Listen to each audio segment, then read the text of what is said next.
Karoshi crisis as employees in Japan are working themselves to death. Some workers into 12-hour days, 6 days a week. Elizabeth Palmer met a Beijing engineer searching for that all-important work-life balance. Hundreds of thousands of people around the world are dying each year from heart disease and stroke. Now, according to a new study, even though South Koreans work some of the longest hours in the developed world, excessive overtime is the most common complaint on the employment forum Job Planet. Overwork. In a post-global analysis of the loss of life and health associated with working long hours, as many as 7,45,000 people died from stroke and... What the hell is going on?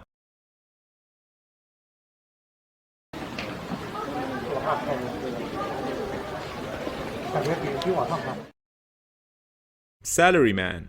You have to be familiar with this term for you to understand anything about the Japanese work culture. That's more complicated than you might think. The Japanese society is all about being a machine that produces salarymen. You are brought up to think that way, you have no other path, you are to be a salaryman when the time comes. And you never stop working. That stems from a very rigid social system, all about discipline, loyalty, and conformity. Look at how Japanese kids even sit at school. Then you leave the education system to be what you were born to be, a salaryman. And it starts. You go to a company and then you are in this company. And this company is everything from now on. Company loyalty isn't an HR presentation thing in Japan. It's the true work culture. It stems from the old and long gone system of lifetime employment, which was back in the days a verbal agreement where you go into a company, get employed, and never leave. And this becomes your second and of course, sometimes first home. Imagine the loyalty culture that grew out of that system, where a place is expected to employ you forever and expects you to be there forever. The loyalty is extreme and it's embedded in the culture even after this system stopped being even in place anymore.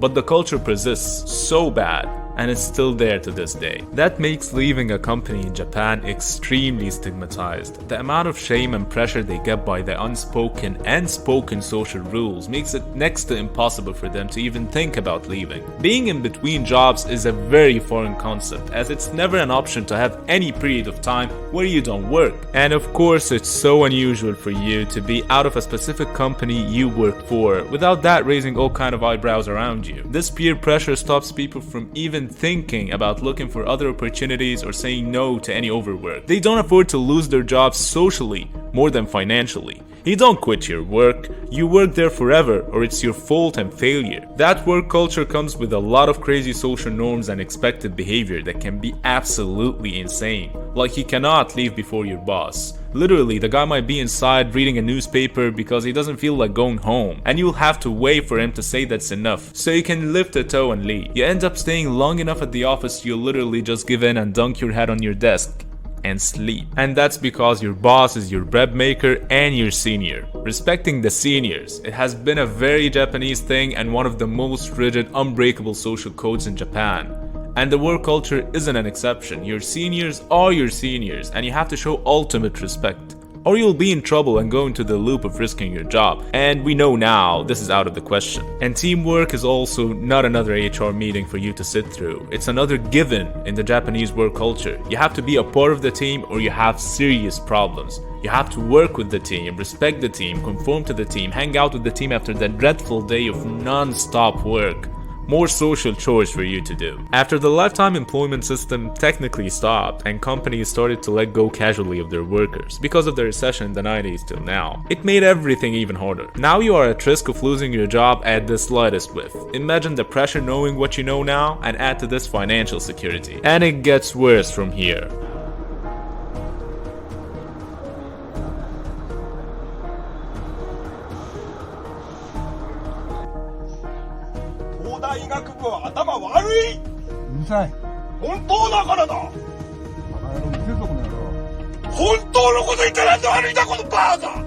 With a society that's aging rapidly with low birth rates, there are less and less people in the workforce. So less and less people has to do more and more work to account for the shortage. All of this absolutely crazy pressure ends in two grim sad phenomena: Karoshi and Karojisatsu. You either literally collapse and end as a human being because of the overwork, or just say I deliberately want to collapse and end because I can't take it anymore. There was a very tragic instance where a girl ended her life after only 2 months in her job. 2 months! She was working overtime and it exceeded 140 hours per month. It's tragic how it's happening every day and how it's allowed to continue even after all the light that has been shed on the issue. It's really tragic and scary.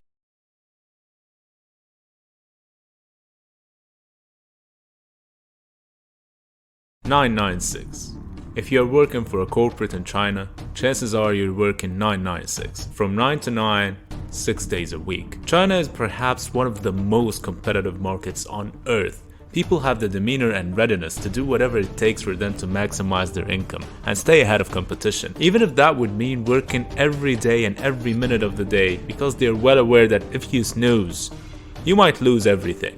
With that fierce competition, people voluntarily stay overtime just for a chance to earn more, and they do, and more people understand that this option exists, and more people are doing the same, working overtime, and sometimes overtime over the overtime. Before you know it, corporations will take advantage of that and make it the norm in no time. 996 is the spirit that I encourage in Alibaba people. If you want to have a bright future, if you don't want to be given up by the society, if you want to be successful, you have to work hard. Everyone will have no options but to submit to this system and work 996, and even more than 996. Because think of it, if you're providing for a family in this relentless, unforgiving climate, it only takes one slip for you to slide down from the middle to the lower class, and it can happen overnight. With expenses that keep on rising by the minute and real estate prices that can get incredibly expensive, saying no to extra work or prioritizing time over money can have a drastic effect on a whole family. A lot of Chinese people support their families in their countryside along with their own family. That if you have a family to provide for. What about younger people with less responsibilities? The competition is even more fierce. Being in the age where you are expected to work and you can work long hours is something nearly every young Chinese is capitalizing on. They're using this energy and chance to build something for themselves and have a chance at life. And that's the cost of a chance at life. There's a really interesting and insightful Quora answer from a foreigner who owns a bakery in China. He said that when he tried to give employees less work hours as a humane gesture, they found part-time jobs to use the rest of the time to get extra money for themselves. Yeah. He understood that they want to be working more if it's gonna get more money for them to better their lives. They need this and they want it. So then he figured out that it's better for him to raise the work hours and the money to get them to focus on his bakery more instead of being distracted by the part-time job they're doing after they leave. The 1.4 billion people went through tough times, incredibly tough times, when survival was the only goal. You could do anything just to get through the day and survive the famine or the extreme poverty. And when the Chinese economy boomed years later, and things got better, this mentality survived and kept showing in every aspect of the Chinese life. The extremely fast-paced Chinese life is the biggest indication of whatever I'm saying right now. How people are rushing through everything to be ahead and stay ahead is the motive behind every bit of sacrifice they give out of their own life, youth, energy, health, and time. The cost is huge, but the alternatives are scarce.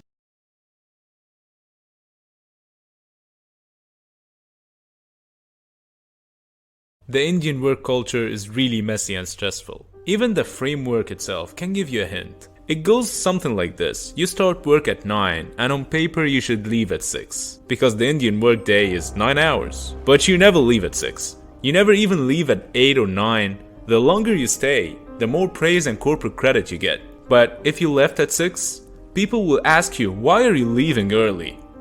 Early, and HR will have a talk with you, and then you might get fired at the earliest chance, and in some cases immediately, just like that. So you end up working up until midnight, just to avoid this situation. The amount of work defines who you are in India. Working smartly isn't praised. If you have time for yourself, probably you're not working enough, and you'll be told that. You'll be told you're going nowhere in life. It can be seen in the Indian society pretty much from the start. School kids study an insane amount of information in the shortest time, and college is even crazier and more oppressive. If you're seen doing anything other than studying, you'll have a comment from an older person almost guaranteed about how lazy you are and how you're wasting time. This leads to normalizing and even romanticizing overworking. You are expected to never stop working and never complain about it, and that's how you prove to yourself and the society that you work hard and you're not lazy. And it goes to an even crazier extent. It's not any uncommon for you to finish up all your work and you have literally nothing to do at all. But you stay and look the part, because if you left on time, your future in the company will be in trouble. And if you said you're done with work for the day on time, they'll find something for you to do, even if it's not your role or responsibility. And you don't want that for yourself. So you stay and try to make whatever you can fit in 5 hours to stretch to 11, 12, 13 hours so you can look busy, enforcing the widespread Asian culture where success equals time worked and never the quality of the work. You sacrifice your time for a bad play. For an act, you act your way up and lose time, mental health and social life in your precious years. There was even an Indian YouTube sketch about this specifically. If someone comes to work at 9 a.m. and finishes their work for the day and wants to leave at 6 p.m., then that's 9 hours of me slogging my ass here. Why? Why is staying late at work considered a virtue? Why are we rewarding and glorifying it? Who is to blame for this? You. You and an office culture that has gone unchecked for decades now. People working for the same multinational corporations that Indians work for, but abroad or specifically the West, have way better working conditions than ours. But in India, in the very same corporations, the amount of pressure you face to put on a show for your higher-ups drains India's youth. They find themselves trapped with overworking on things that, at many occasions, have no meaning or actual value, rather than just keeping the work going on the expense of every inch of their energy, or they'll be replaced with someone who's ready to do so. And it's a loop, and this loop has to be broken. Bizarrely enough, a lot of Indians who expatriated outside of India for better working conditions would find themselves working for a predominantly Indian workplace with the same culture, but elsewhere. It's a very unlucky situation, yeah, but it happens because some people take this work culture with them, wherever they go, and wherever they'll be allowed to have it, because they believe it's the only and the best way to work, and it's just sad.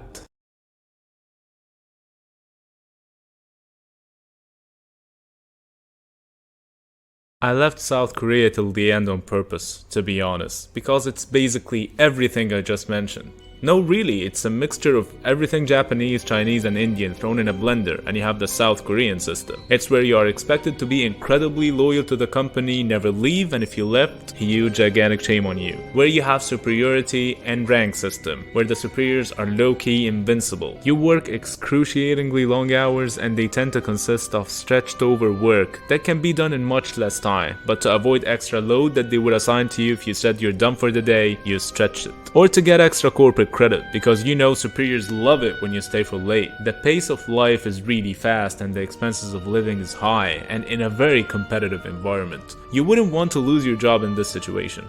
Ever. So yeah, pretty much South Korea work environment is a mixture of the sad work environments across the other similar enormous economies of Asia. So what did that lead to in South Korea? It led to Gwarosa, which is actually the Korean Karoshi, when your life ends because of overwork. Different names, but same tragic and heartbreaking fate of really dedicated and hardworking individuals where the system didn't have any mercy on them. Name it what you will, it's just a dark loss of life.